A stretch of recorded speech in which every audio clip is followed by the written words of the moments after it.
Стара пісня про Довбуша, яка співається в горах, але зроблена трошки по-новому. Якби нове покоління, нам треба пам'ятати старе, але якби не то, що пам'ятати, а усвідомити те, що було, для того, щоб здійснити те, що буде. Ось таке.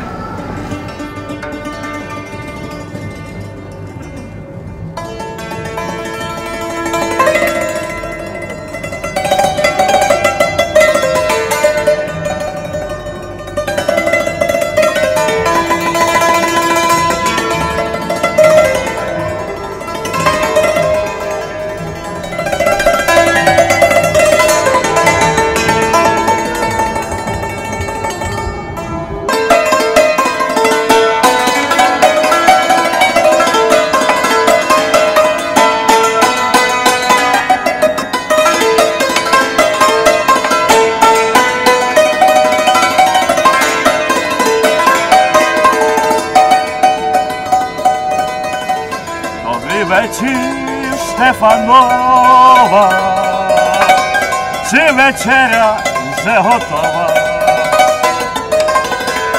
а вечеря не готова, бо Штефана нема.